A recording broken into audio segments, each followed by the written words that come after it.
It's happening. League of Votann.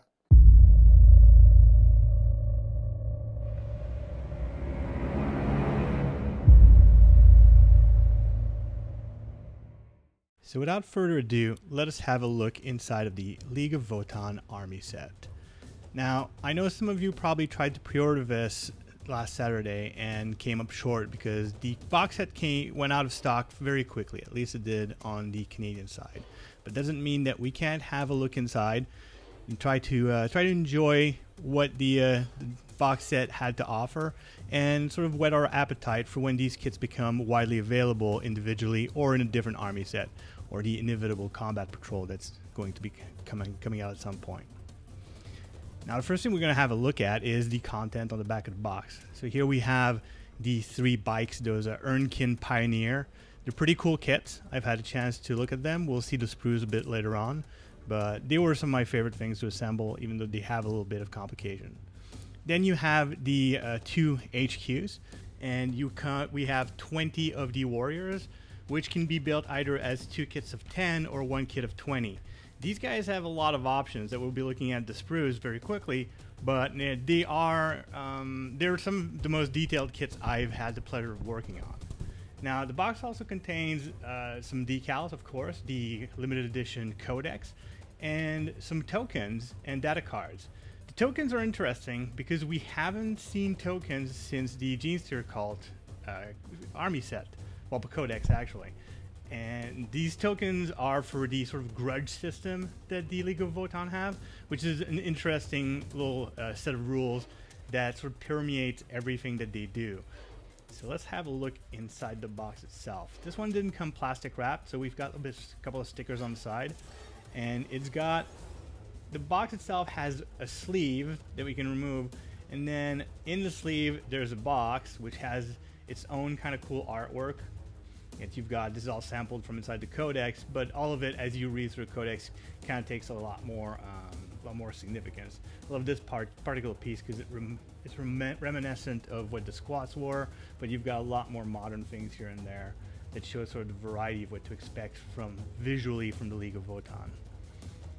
Here I almost make a crucial mistake of opening the box upside down, which would have been catastrophic because I would have been spilling all of these sprues onto the table. But instead, let's have a look at the other piece of artwork. This is the larger piece of art that we see on the Codex, the whole thing, which shows a wide variety of what we can expect from the kits. You've got the Psyker from the League of Votann, you've got the Khal, you've got the warriors, basically everything that you can see, and some of the architecture from their homeworld. Here we have the actual plastic drugs, shall we say. Now, the first thing that you'll notice is immediately that these are the sprues for the Urnkin Pioneer. You notice that because you can see these sort of hover pieces, the little magnet discs that they have instead of wheels. The kit comes in 3 sprues. All 3 sprues are different, so we can expect that this is what we're going to see in the final kit. And all of the options are obviously there, as Games Workshop tends to do these days. Now, I've built this kit, and although it is fun and easy, it does have a couple of tricky parts in the sense that you need to sort of follow the sequence of how to assemble the rider and the back, quote-unquote, wheels to make sure that everything fits. Of the 3 bikes, one of them has a gunner in the back. This bike can be assembled without the gunner, so you can have units that don't have that option on it. Otherwise, the bikes have all the other options necessary, all the other upgrades that you can expect from them. One of the things that's interesting about that kit is the way that they fake the hovering. The little piece I pointed out there is where the kit attaches. It's the only point of anchor to the bases, and it's what makes them look like they're flying. So we're abandoning the flying pegs, those transparent little rods that we're used to seeing in favor of using the quote-unquote tactical rocks. The tactical rock itself is so flat and nondescript that it can easily be camouflaged under other scenery as you build the model. Now we have these 2 tiny sprues, which, as we've gotten accustomed to in these kind of boxes, are usually reserved for the HQ units, the champions or characters. One of them is the in here champion, And the other one, the one that is currently in my hand, is the sprue for Uthar the Destined, which is the only named character in this army set. But he can also be built as a Khal, which is your standard champion. Well, not champion, but he's the highest level hero, if you will. Not necessarily point wise, but he's the one that has the whole the auras, and there's a rule that says that you can only take one of these guys per detachment. And you can understand why, because we'll learn later as we look through the Codex, he's the one that has the most impact in how we use the rules for those judgment tokens that we saw earlier. It's a fairly detailed kit, comes with all the pieces that you need to do either to create either Uthar the Destined or the Khal. And the differences are mostly in his weaponry and the sort of crest that's on his back. He's mounted on a larger tactical rock. I know there's been a lot of chatter already about that, but one of the things that Games Workshop hasn't done a very good job of doing is giving us an idea of the scale of these models. The League of Votann are actually very tiny, but because of the amount of detail that we get from the model in each model, just in picture, without having a point of comparison, these still look large because of that detail. This sprue is for the Untitled Champion. I hate wasted real estate, and there's a piece there, just a small space that could have been used for something. There's a couple of head options, but I feel they could have easily put one or two more in there. Either a female head or maybe an Ironkin head, something just to give us more variety than just two bearded dudes. Now the rest of the sprues are all for the Hearthskin warriors. That's 20 warriors. You get a ton of options for heads, and you get all the options to create the various different loadouts that you can have for that particular unit. And it's a fairly varied loadout. There's two types of basic weapon choices. One is the Autok Pattern Bolter, and the other one is the Iron Blaster. And then what I was going to name, the Ethicon Plasma Beamer, the Ethicam Plasma Pistol, L7 Missile Launchers, Magna Rifle, Concussion Gauntlet. They have all these other weapon options that you can add, including backpacks to represent medkits, a multi-wave comms array, and pan-spectral scanners. These all have different roles in the game. You can kind of guess where we're going with the medical kit. But the multi-comms array is one of the most interesting piece of upgrade for the kit, because it allows the unit to take advantage of the HQ's aura, the Khal, basically being able to get his aura but from a distance. Now this represents probably 2 boxes of Hearthskin warriors, and in all of these sprues you get 2 Ironkin heads. Here we get some of the cool artwork that we usually get to protect the rest of the books. I'm still very glad that they do this. You can see from the scratches on the artwork here and there that if those sprues were left in direct contact with the books and the codexes, all our precious little goodies would get damaged and scratched. I love how this artwork in particular represents how the Leagues of Votann still have contact and some kind of diplomatic relationship with the Imperium and other races. Here's our bag of bases. Mostly these are 28 millimeter, except for the 2 larger bases, which I think are 50 millimeter for the HQ units. And the bag itself doesn't have the bases for the bikes. Those are underneath the rest of the packaging. Now the pièce de résistance, which we'll probably won't be having a look at immediately, is the Codex itself. But also, what's interesting is these 2 transfer sheets that we get. They have a lot of little icons and details, but most of all, you'll notice that you have a lot of these icons and logos for each of the 5 factions for the League of Votann. The League of Votann only have 5 factions, which is interesting because it gives me the impression that Games Workshop is giving itself a little bit of breathing room. Most of the codexes have 6 sub-factions, except for the Chaos Demons, which are the previous codex. And so if the League of Votann are eventually going to get 6 of these sub-factions, I think Games Workshop left themselves 1 slot open so that they could get creative with it and see what they come up with. And then you have the data cards. One of the things about data cards, I used to think they were kind of a waste of money a little bit. But the more I play this game, the more I get into all of the various stratagems and options and faction-specific psychic powers. The cards have become almost as useful and necessary as the Codex itself. Now, not all card sets are created equal. For example, the Tyranids have all their psychic powers, stratagems, and they have high fleet synaptic imperatives, so it feels like a much more complete set of cards. I'm not expecting that much more complication from the cards for the League of Votann, but at least to have their psychic power and their stratagems all in there available to be able to make the gameplay easier and run more smoothly is kind of a blessing. I wish the cards weren't as expensive because it makes it hard to recommend them to other players, especially new players. But at the same time, if you're going to really focus onto a specific army, they're kind of worth the investment. Finally, let us have a look at the Codex. Now, obviously, this comes as a pack, plastic wrapped with both the Codex, the instructions for building the models, and as a third little extra, this is where we're going to find the tokens for Judgment. Let's start very quickly by having a quick look at the cover here. It's a beautiful cover, matte. You get all the artwork. You get the standard white spine, signify that it's a special edition. We'll get back to the interior of that in a moment. The Judgment tokens are fairly simple. They're all numbered 1 to 3. Some of them have the League of Votann logo on the other side, while the other ones can flip between 2 numbers. This is just to give you more control and more variety as to when you put down these tokens on various units that you judge during the game. And then my favorite part is the building instructions.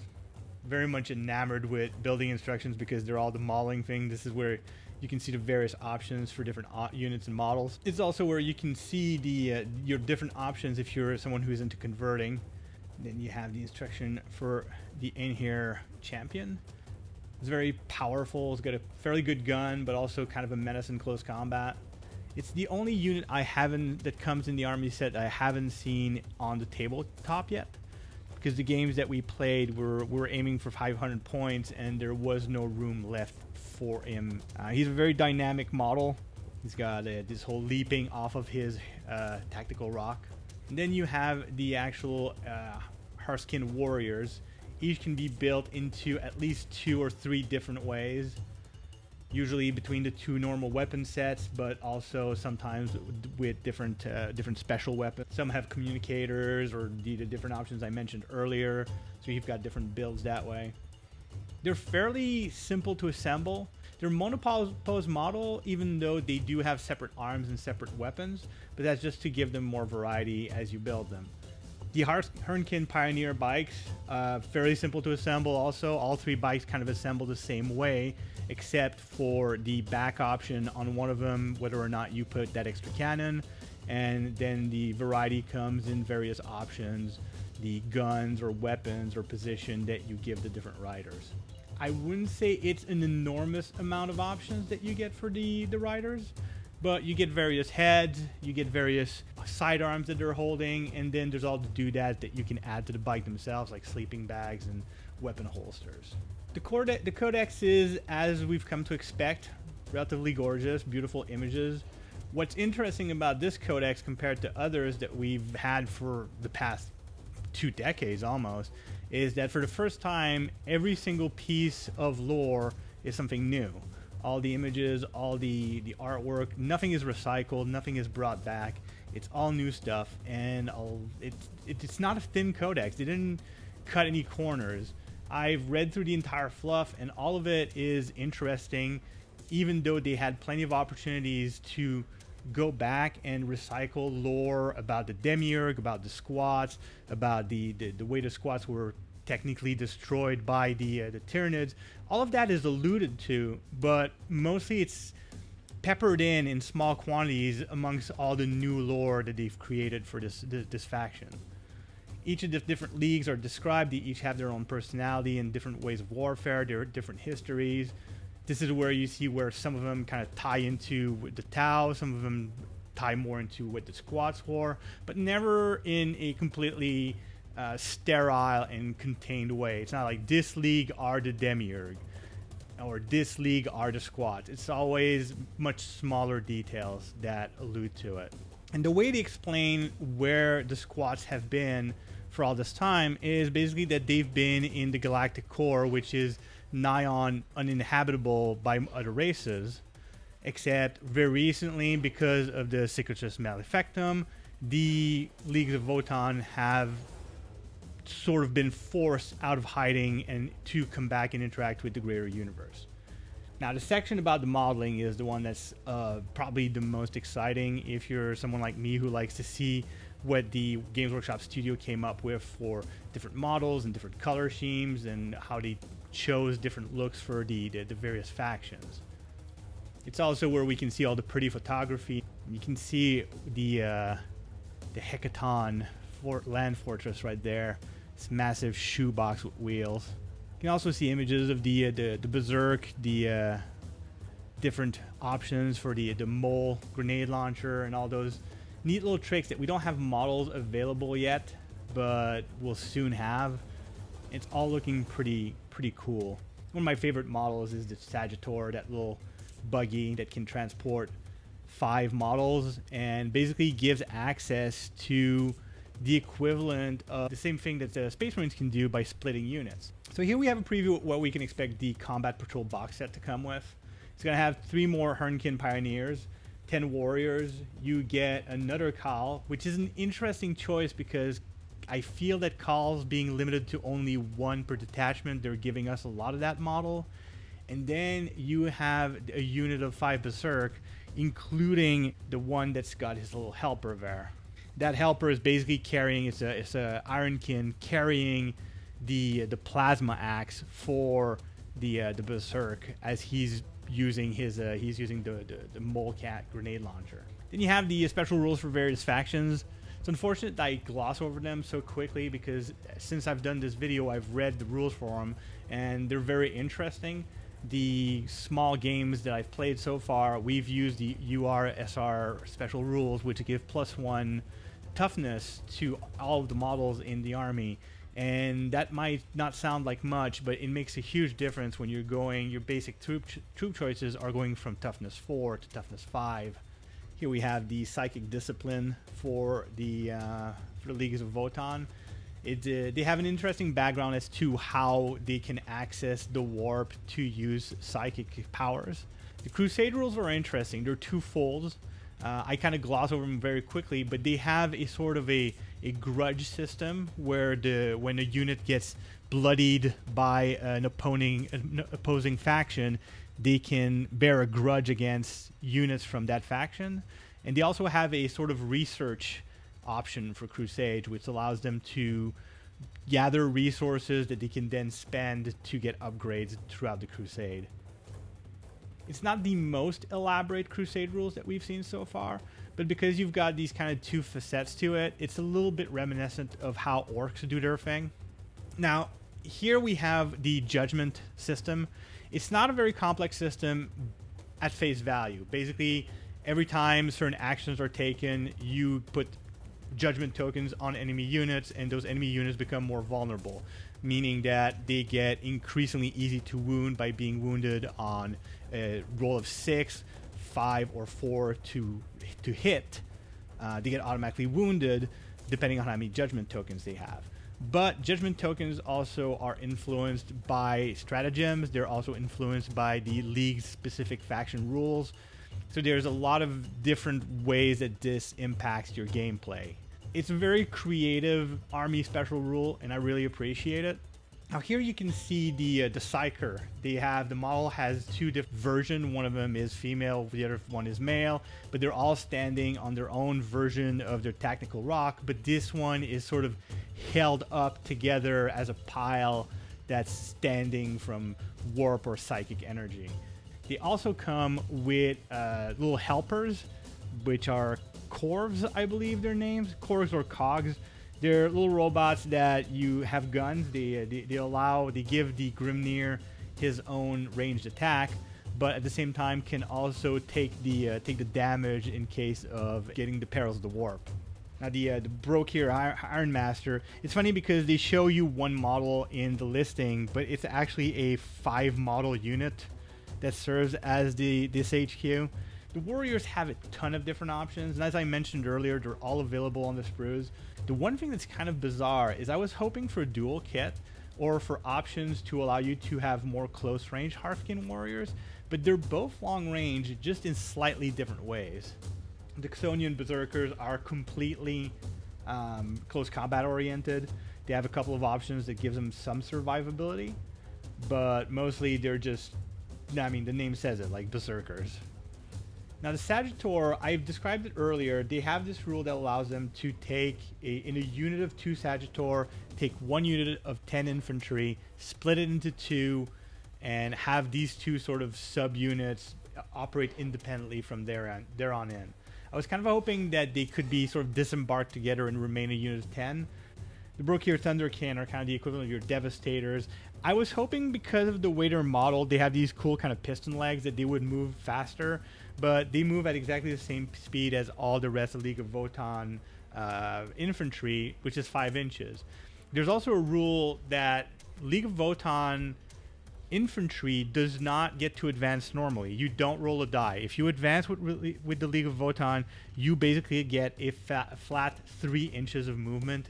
The Hecaton Fortress is, I don't want to say it's one of my favorite models. It's not. Like, that's definitely the Sagittor, but being that it's the Sagittor's older brother, it has a place in my heart. Notice that it's a 13 power level model. It's got a toughness of 8, and the weaponry it can have on board is pretty devastating. Included with that, it has the void armor that all of the models in the League of Votann has, which means this gives the League of Votann a lot of resilience and toughness. It's also basically every time an attack is made, you can't get any rerolls on the wound rolls against our units with void armor, which is basically the entire League of Votann. So all in all, one of the things, and this is something I discovered both by reading Codex and by playing games with a small army, is that the League of Votann do capture the feeling of what Space Dwarves should be. They have their judgment thing going on, which gives them the whole grudge dynamic, but at the same time, they're an extremely resilient, very hard to kill army without having just high toughness or incredible armor saves. It's the way their dynamics are made, the way the army is built, and those special rules that make them harder to kill, not just boosting stats and hoping for the best. At the end of the day, I think I'm very satisfied with the League of Votann. They're an army that has a lot of character right out of the gate. There's a lot of mention in the fluff about them having gunships, and I think that's something that we're eventually going to see. I'm looking forward to what we are going to be seeing from the League of Votann moving forward. But so far, compared to other releases of new armies like the Harlequins, the League of Votann are probably one of the best new, fresh out of the box armies that I've seen so far. But before I let you go, let's take a quick look at what it's like to build a Hearthkin warrior. Now you'll see this is something that you'll notice very quickly between all of the warriors. They're all basically a back of the body and one leg, and then you attach a second leg. There's 1 out of 10 that you need to attach both legs, and those are because those are bionic legs. Now this is one of the Hearthkin warriors, Thane, which is basically their sergeant type, if you will. So I gave him the ubiquitous power fist, which in this case is not a power fist. It's a gauntlet, specifically a concussion gauntlet, but it's essentially all the same rules. The only thing it doesn't have is the -1 to hit that we're used to seeing. This is the front of the armor, which I mentioned is not interchangeable between different builds. It's basically just for the fit. One of the things I find really cool is that for the most part, they all have a little carabiner attached to them, and this is something that you'll see all over their gear. And it's one of those tiniest little details. The carabiner reminds you that these tend to come from old Terra. This is old tech that you don't even see the Imperium or even the Imperial Guard use. Now, most of the warriors have the same little backpack, which is interesting. It's because although it's not the same, it does remind us a little bit of Space Marine backpacks. So again, a hint of what the technology is like.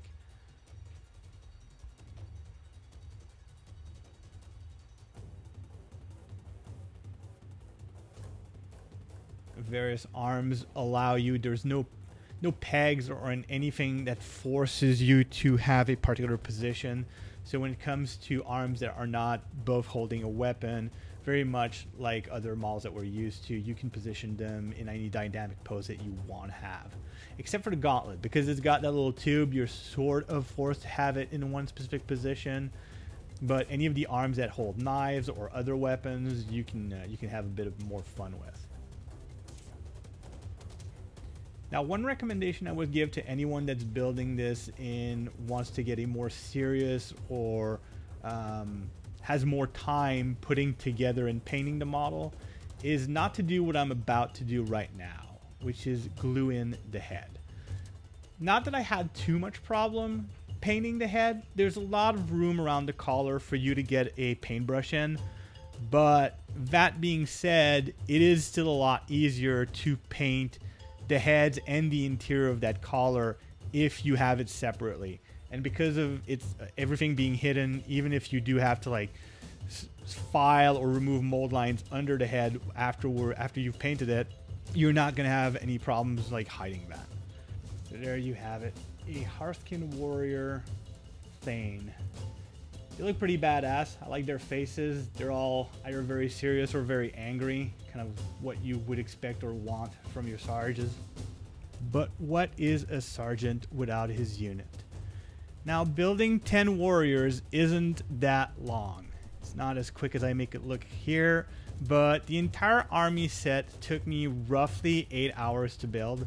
So you can go from just getting your box set or the malls if you weren't able to catch that pre-order in time, and to having this entire army built fairly quickly. Depending on your painting skills and speed, you can have the whole thing done and be able to do some combat patrols within probably 2 weeks if you've put in the time. I hope this unboxing was informative to you, and that if you didn't get your hand on these models, that you will soon enough. Thank you.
If you enjoyed this video, please consider dropping us a like and subscribing. Thanks for watching. Materials shown in this video are provided fully or in part by Games Workshop for promotional purposes.